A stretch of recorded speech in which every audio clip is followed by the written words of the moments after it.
sore, kembali lagi di podcast DPRD Kota Yogyakarta. Tentunya masih membahas terkait parkir liar yang merebak di Kota Yogyakarta, yang dimana Kota Yogyakarta sebagai kota pariwisata yang selalu menjadi kota destinasi tujuan utama seandainya terjadi adanya long weekend ataupun liburan hari raya dan sebentar lagi ada liburan sekolah, kita mengetahui. Nah, dari tadi sudah disampaikan banyak hal oleh Pak Aziz selaku Kepala Bidang Perparkiran Pemerintah Kota Yogyakarta, Dinas Perhubungan. Ini ada Mas Krisma dari Wakil Masyarakat yang ada di Komisi B, tentunya mencermati adanya kebocoran tersebut. Apa langkah-langkah yang sudah dilakukan Komisi B dan berkolaborasi dengan Disbud tentunya terkait adanya kebocoran pendapatan, karena nggak main-main, angkanya cukup lumayan besar ya. Di hasil pemeriksaan juga muncul, harapannya itu bagaimana nanti masif, karena di DPRD juga bagian dari wakil masyarakat terpilih ya. Jadi lebih enak kalau dari teman-teman DPRD yang turun ke masyarakat mengedukasi atau ndelalai koncone dhewe kayak gitu. Jadi gojek ya Pak ya. Jadi harapannya hal-hal itu juga bisa berkolaborasi, tidak hanya teman-teman dari dinas ataupun petugas lapangan dengan berbaju itu kan kayaknya terlalu kaku ya Pak ya. Tapi kalau dari teman-teman DPRD sendiri mengedukasi yang ada di masyarakat mungkin lebih lebih enak lah, lebih santai. Mungkin dari Mas Krisma bisa ditanggapi terkait hal tersebut. Oke, yang pertama terima kasih Bu Dian atas waktunya. Yang pertama memang terkait dengan parkir liar itu juga sangat mempengaruhi pendapatan kita, PAD kita. Karena ketika kita bicara parkir liar tentu lalu tidak ada yang namanya retribusi parkir di sana. Karena yang selama ini menjadi pantauan kami, restribusi itu kan berdasarkan karcis atau bendelan karcis yang diberikan oleh Dinas Perhubungan Kota Yogyakarta kepada para juru parkir. Dan parkir liar ya tentunya tidak ada yang namanya tadi bendelan untuk juru parkirnya tadi. Nah, tapi juga di sisi yang lain yang namanya parkir liar ini juga benar apa yang disampaikan Bu Dian. Kalau nggak ada demand-nya atau kebutuhan akan parkir, ini juga tidak mungkin warga secara masif gitu ya, bisa dikatakan untuk membuka pos-pos parkir yang disebut liar tadi. Nah, kenapa ada demand di situ? Karena kita over supply kendaraan ketika long weekend gitu ya. Dan memang tempat parkir TKP yang itu dikelola oleh pihak ketiga miliknya Pemkot di wilayah ketiga ataupun tempat parkir swasta yang tadi disebutkan itu tidak dapat menampung kendaraan yang masuk ke Kota Yogyakarta. Karena rata-rata, apalagi ketika liburan sekolah seperti saat ini, itu yang masuk adalah kendaraan-kendaraan besar atau bus. Nah, bus ini ketika masuk bukan tempat parkirnya yang kecil, tapi karena busnya besar sehingga tidak naik bahasa wong Jawa ki ora mutake. Ya, tempat khusus parkir yang kita miliki. Juga kaitan dengan traffic di jalan. Tadi kita bicara kemacetan, itu biasanya disebabkan juga oleh kendaraan-kendaraan besar. Nah, ini nanti tentu perlu kita cari ya solusinya bersama-sama dengan mungkin Komisi C sebagai mitra kerja dari Dinas Perhubungan dan Dinas Perhubungan yang nantinya akan melakukan kajian secara teknis. Nah, yang kedua ini tadi seperti yang saya sebutkan, ada potensial loss pendapatan ketika juru parkir ini resmi ya terdata oleh Disbud, tapi main karcis. Nah, gitu loh. Yang parkir itu 5 motor, yang disobek 1 motor, atau bikin karcis sendiri, itu juga mungkin dimungkinkan seperti itu. Nah, saya melihat dulu pernah saya berkunjung di salah satu kota begitu, parkirnya itu model scan. Jadi scan yang nanti datanya itu langsung masuk ke Dinas Perhubungan setempat. Nah, ini juga menjadi ide, menjadi solusi ke depan Itu yang mungkin bisa dibicarakan oleh Dinas Perhubungan dan mitra kerjanya Komisi C. Kita kan hanya dari sisi pendapatan saja. Ya. Jadi kita onone ming nagih. Iya kurang ini. Kita onone ming nagih, tapi secara teknis bagaimana terus mengelola parkir, memanage parkir itu kan wilayah Komisi C untuk membahas itu. Tapi kami pernah juga mengusulkan dalam rapat komisi itu bersama Disu, kok kita nggak bikin itu saja sih, jadi parkir nanti pakai scan saja, gitu loh, scan barcode parkir, begitu loh. Yang itu sudah dilakukan di beberapa daerah, parkir tepi jalan beberapa daerah. Jadi itu juga juru parkir juga nantinya lebih simpel, gitu ya. Terus yang parkir di sana juga lebih punya kepastian untuk tarifnya berapa parkir di situ, ya kan? Karena yang ada memang kayak misalnya di Jalan Solo begitu, tarif parkirnya tentu lebih mahal daripada yang di bukan Jalan Solo, atau misalnya di kawasan alun-alun itu parkirnya tentu harganya lebih mahal daripada di luar kawasan alun-alun karena sana kawasan pariwisata. Cuma kepastian harganya ini yang lalu nanti ketika teknologi masuk di sana, harapannya terus tidak menjadi perdebatan lagi. Ya, Mas Krisma, tadi dari sisi kacamata Komisi B selaku mitra, yang dimana memang kalau Komisi B intinya berapa pendapatannya, berapa pemasukan untuk Kota Yogyakarta terhadap baik itu retribusi parkir, baik itu parkir tepi jalan umum dan lain sebagainya, sudah tentunya parkir tersebut ada perdanya ya Pak ya, ada perda, ada peraturan daerah.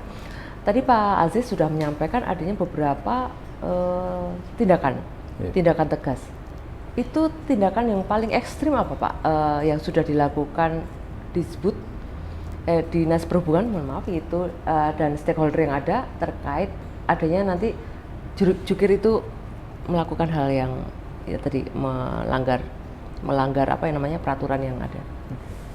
Baik, terima kasih kemudian dan juga pemirsa podcast DPRD Kota Yogyakarta. Mungkin sebelum menjawab, kami juga ingin menyampaikan ada beberapa hal. Jadi yang pertama terkait dengan pengelolaan parkir. Jadi kami justru melihatnya bahwa bicara parkir adalah terkait dengan manajemen dan rekayasa lalu lintas.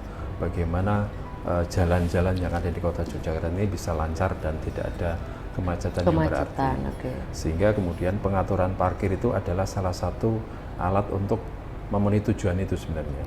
Sehingga memang semata-mata tidak memikirkan hanya dari sisi pendapatan.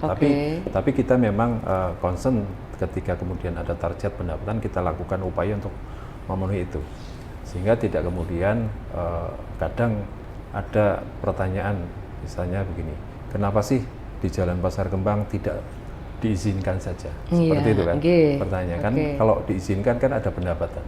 Sebenarnya bukan itu, karena kebijakan di situ bagaimana mengatur jalan itu supaya lancar, tidak crowded. Kalau kemudian ada parkir di situ, itu nanti akan crowded. Karena sejarahnya dulu ketika revitalisasi Stasiun Tugu, sebelum revitalisasi di situ tuh justru ada 7 juru parkir kami yang berizin.